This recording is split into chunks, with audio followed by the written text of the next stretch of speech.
Travel, presented by Vintage Guitar Magazine. With your host, me, James Patrick Regan, otherwise known as Jimmy from the Deadlies, and today I'm speaking with guitarist Nili Brosh. In our conversation, Nili discusses going to school at the Berklee School of Music in Boston, and she describes the lack of gigs in Boston. Nili tells us about her new album, Eventide, and the personnel on the album, and she also talks about her work and touring with Danny Elfman, Cirque du Soleil, and Dethklok. Nili tells us about her relationship with Ibanez guitars and her signature model, and she also takes us through her amps, and she tells us about the gear for the Cirque gig. Nili takes us through her musical history after Berklee, playing with the Iron Maidens opposite Nita Strauss, and she tells us about her early guitar heroes. Nili talks a little bit about her guitarist brother Ethan and what he's up to. Nili tells us about tour plans for her in Europe and the rhythm section she uses in Europe and the East and West Coast of the U.S. To find out more about Nili, you can go to her website, nilibrosh.com. That's NILIBROSH.com, and she's very active on the socials. Please subscribe, like, comment, share, and most of all, review this podcast. I'd really appreciate it. And please support Vintage Guitar Magazine and all the wonderful things they do for us guitar players, because they do so many wonderful things for us guitar players. Oh, and if you'd like to support the podcast, you can go to patreon.com/HaveGuitarWillTravelPodcast. Thanks, everybody. Here's my friend Nili. Hey. Hey, how are you, Nili? Good, how are you? Good. I met you before. You probably don't remember. Yes, remember. absolutely. Okay, good. Did you graduate from Berklee? Yes. You did? You spent 4 years there? I went through the summers and I finished in 3 to try to save the money. Yeah. You know, but yeah, I did finish. Okay, good. And did you stay in Boston or did you move away from Boston after that? I spent about a couple years there till I moved. Yeah. Okay. My family lives in Boston, so. Oh, okay. Yeah. Was it hard to find gigs in Boston? Yeah. There's no gigs in Boston. There is no gigs in Boston. Why is that? There's so many musicians and there. You know, we've been asking ourselves that question for a long time. Yeah. That's a good, I don't know. I guess it's, because the city itself is very different than just the music school environment, you know what I mean? Like outside of that bubble, it's not really a city with, I guess nowhere is, but it's not really a city with like small venues that's really begging for live music or anything. So unfortunately. No. And then you have New England Conservatory and Boston Conservatory. Yeah, exactly. Yeah. So it's a shame. Yeah. It is a shame. And not even over the river in Cambridge. Like there's nothing there either. Not really. And we're talking about like 20 years ago, really close to, you know what I mean? So I can't imagine it being more fruitful now. Well, I went there 20 years before that. Well, not 20 years. I went in 1990. Okay. And there was nothing. There was plenty of work for comedians. Yes. There was a lot of that. Yeah. So I don't understand it. It was really depressing. When you look at the job board, and it's like assistant music professor or something like that. I know. Or working in an amusement park in some town you've never heard of. And you know what? It kind of, looking back, it makes it a lot more obvious that everybody would have the attitude that they do about making money gigging. Yeah. Because if that's what like, of course you would have that attitude of like, no one pays anybody and that kind of thing, because you just, it's not in your peripheral vision anywhere. Absolutely. So yeah. Well, I love the new album. It's fantastic. Oh, thank you. Yeah, it's amazing, and the depth of styles and it's fantastic. Thank you so much. Yeah. Did you I didn't see the credits. So did you program the drums? Are there live drums on the album, or is it? It sounded like a few of the tracks were programmed. A few of the tracks are programmed. I programmed a lot of the ones that are programmed. And then there are live drums by several drummers, Elon Rubin, Matt Logg, who plays in AC/DC now, and Virgil Donati are some of the live drummers. So so I feel like it was a good balance of real and fake drums. Exactly. Have you ever tried to sing? Yes, I do a bit of singing with Danny Elfman live. Okay. So I guess that's a pretty good definition of I've tried to. Uh-huh. You know, when that kind of boss asks, you step out of your comfort zone and you try and provide. But I haven't, you know, clearly I haven't done it to service my own music or anything like that. Uh-huh. Yeah. Okay. All right. Fair enough. And how'd you get hooked up with Danny? It was really just based on a recommendation when they were looking for to put a new band together in 2020. Had you already done Cirque du Soleil? You must have already done Cirque du Soleil. Yeah. Do you still do anything for Cirque du Soleil? I do, yeah. I play in the same show, their Michael Jackson show that I did. I'm a sub at this point, so it's much easier for me because I get to do the touring and all the other stuff. And then because I live in Vegas, I can come in every couple of weeks, you know, do a couple shows, say hi, get my stage chops sharpened, hang out with my friends, and sayonara till after the next tour, you know, or 2 weeks, whatever comes sooner. Yeah. So yeah, I lucked out with a really good situation there. Like, again, it's all thanks to my wanting to have stayed in Vegas. Sure. That I'm able to do that. And how'd you get hooked up with Cirque du Soleil? That show actually they have open casting for all their roles, so it's always easy for musicians or anyone, any artist, to see if there are openings in any shows. But that one in particular had like a big open casting call when they created the show back in 2013, 2012. And I was a finalist there, and I just kind of stayed in touch with them through the years when they needed a guitar player again, and I auditioned again, and that moved me to Vegas. Yeah. That's great. That's fantastic. When you graduated from Berklee, what was your first gig outside of Berklee? The Iron Maidens. Oh, okay. Yeah. And and is it Paul, or what's your favorite singer? No, it's Bruce Dickinson. Oh. Yeah. Is that surprising? Well, to somebody that is as old as me, I only remember Paul. I saw Paul with them. Paul was like the Tom Jones of heavy metal. I can see that. And Bruce Dickinson is more just like a heavy metal singer, and not to take anything away from him. I understand what you're saying. Yeah. Did you gain notoriety playing with the Iron Maidens? Like, was it profitable?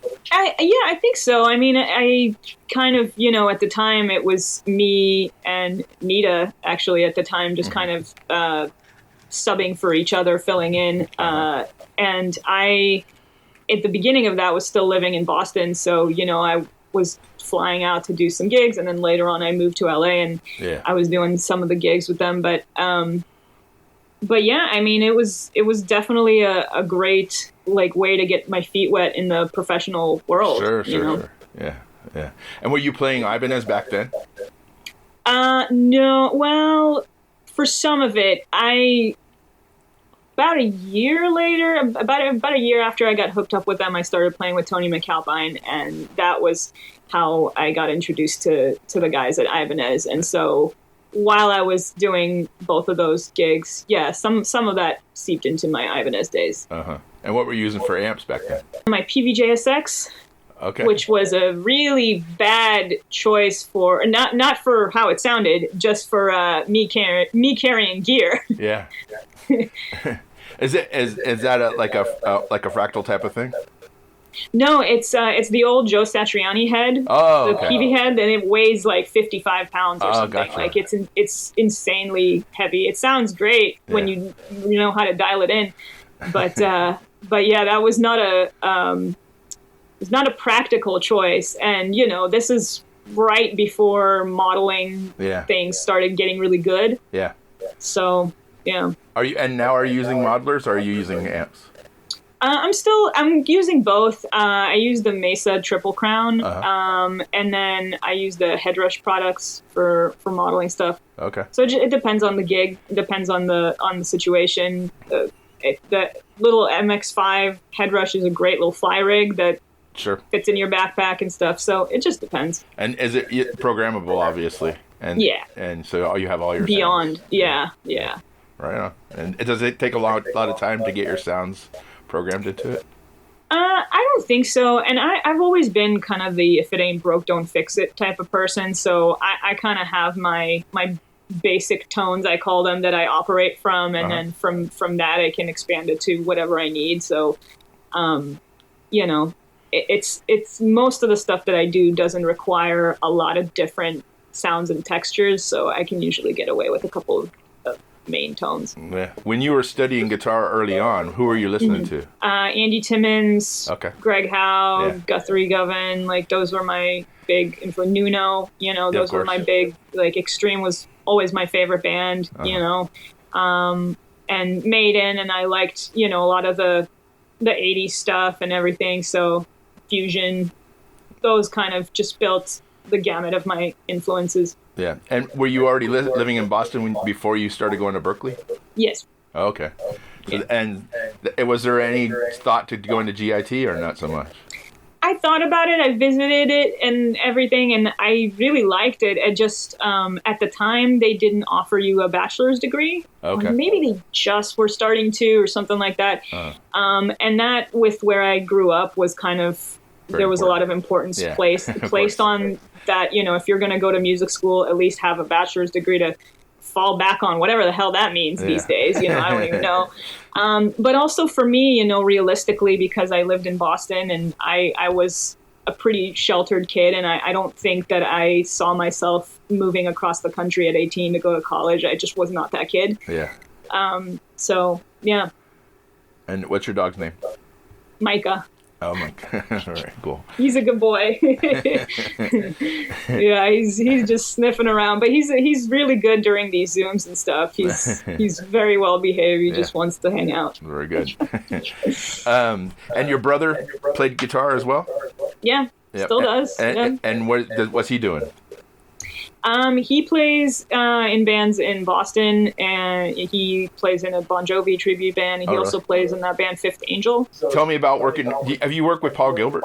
I did one gig with him where we were on a big bill together, and kind of everybody jammed at the end type of thing, yeah. And how about Stu? Stu, a little bit more. We've played live together a few times, and he played some tunes on my second album, Matter of Perception. Okay, right on. Yeah. So at this point, you're going to go out on a big tour. Are you pretty well known in Europe?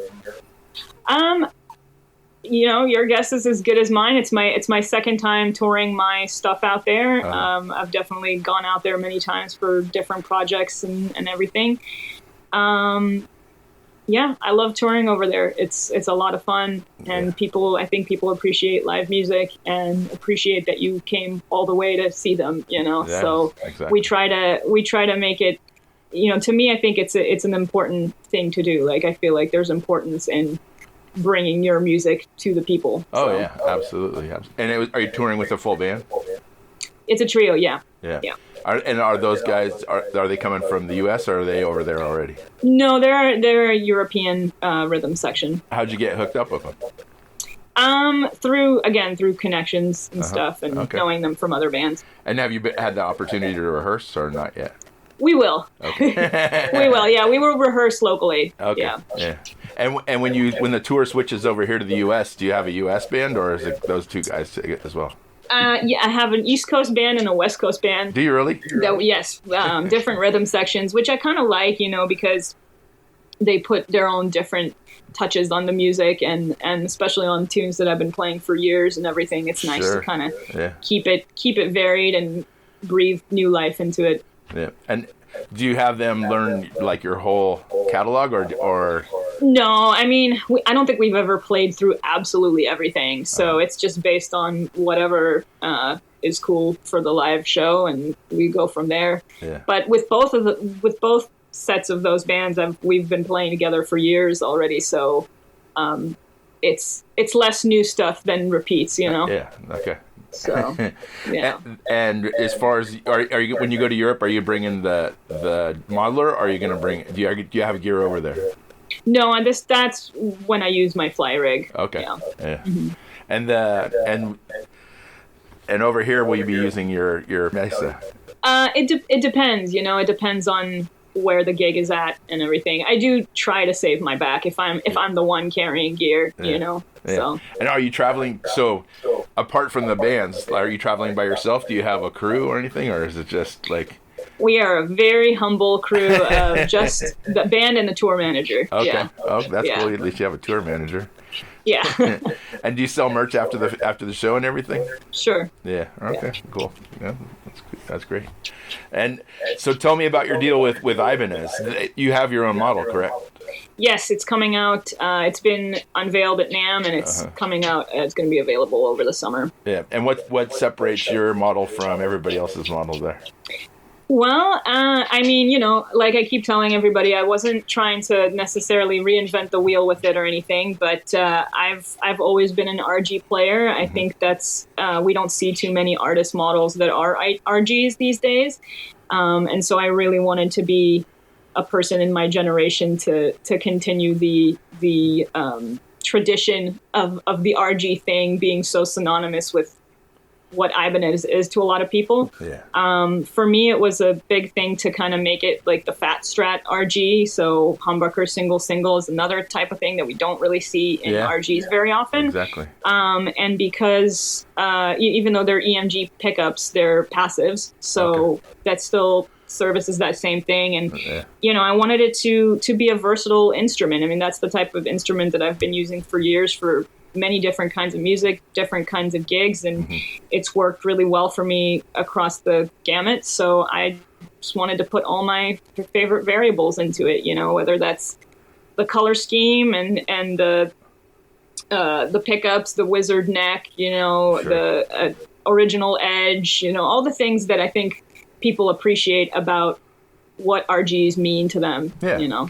So and making an affordable guitar too, because I've never been the type of player that plays super high-end guitars. I've never pushed the idea that like you have to have the nicest guitar ever to have it be a really reliable instrument, you know. So I don't feel like I should be selling that to people either, you know. I want to kind of offer them the same thing that I really use. Yeah. Exactly, and you're not afraid. Just by listening to your record, you're not afraid to use your neck pickup, and not anymore. No. When it makes sense, for sure. You're not afraid to use your tone control either. No, and I'm not afraid to ride on the volume knob either. You know what I mean? Like there's so much dynamics to be had that we tend to forget about. Yeah. Even if that's just when you're talking about like high gain playing, even, you know. So I like trying to get all that out of the guitar that you can. Yeah.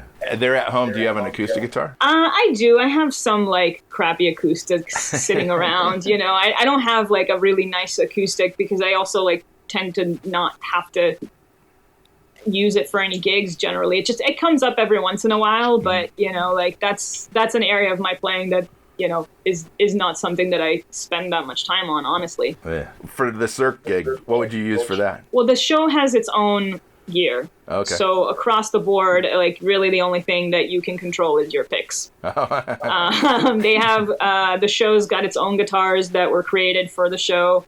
They use an Axe Effects that lives in a studio that's about like 3 levels above the stage. Wow. Everything is automated. Really, you just have no control over that. It's just that's what the show is. So you're either okay with that and or not, you know. Yeah. And as far as effects that you use for your own stuff, what are you using for effects? I'm not effects heavy, really. You know, I like a little delay. I like the carbon copy MXR. Sure. Obviously, the market is saturated with great sounding effects out there, you know. But I've always been the kind of player that gets the bulk of my tone from the amp, and then, you know, whatever little extra I need, I can always find it. Obviously, with the modeling stuff, that's all built into the thing anyway. So yeah. So the tour ends in the U.S. in May, at the end of May, or maybe? Well, so that's 2 different tours. So I'm going to Europe with my music, and then I'm coming right back to the States to do a tour with Dethklok. Okay. Yeah, so that's a long run in North America. Okay, and is that like your primary band at the moment? I mean, I feel like all the projects that I'm in are my primary band at the moment. It just depends on who's touring a lot that year. You know, it's always like ends up being like scheduling conflicts and this band wanting to do a show on this day and this band wanting to do a show on this day, and it's just whatever makes it on the calendar is what's on the calendar. Yeah. Did they seek you out as a guitar player? I believe so. I mean, I've known Brendan for a long time, and we were friends back when I lived in LA and everything. And I, wasn't expecting him to need a guitar player, and it just somehow worked out. What's their tour schedule look like? It's, I believe the tour is about 30 shows all across the U.S., couple dates in Canada. Okay. And after that, are you going to tour your own material? I'm going to be taking a couple of months off probably because there's going to be more touring with Danny Elfman and with Dethklok and stuff later on this year. Yeah, so I'm basically trying to find the pockets of when I can be doing my own stuff. I'll probably, end up doing some Ibanez clinics for my signature and everything. So I'm just honestly trying not to oversaturate my year. Yeah. And we'll see when we can get more solo shows booked to support the album. Yeah. When you do have this time off, what are you going to do? What do you do for fun and to relax? I go hiking with my dog if the weather permits. Yeah. I'm kind of a homebody. I like just hanging out, watching movies, and chilling with friends. Yeah. Right nothing out of the ordinary. Yeah. Do you go to shows? I do go to shows when it makes sense. There's a lot of stuff that comes through Vegas, a lot of friends that come through town, so I do try to see what I can. Is there any particular type of music that you go to see, or anything? I'll see everything. I mean, Vegas is a haven of live entertainment, so there's a lot of good stuff that either lives here or comes through here, and yeah. Do you know Mike Varney at all? Not personally, no. Kind of crossed paths a few times, but yeah. Yeah, just curious. Well, it's been wonderful talking to you, Nili. I appreciate your time. And thank you so much. Great to see you again, and continued success. You too. Thank you so much. Appreciate it. Yeah, of course. All right. Have a good one. Thank you. Bye-bye. Bye. Thanks for listening to Have Guitar Will Travel. You can catch up on all the things I'm doing at thedeadleys.com. And I'm on all the social media platforms as well. And please support Vintage Guitar and all the wonderful things they do, because they do many, many wonderful things for us guitar players. Thanks. Please subscribe. Please tell a friend. And I'll see you guys next week. Bye, guys.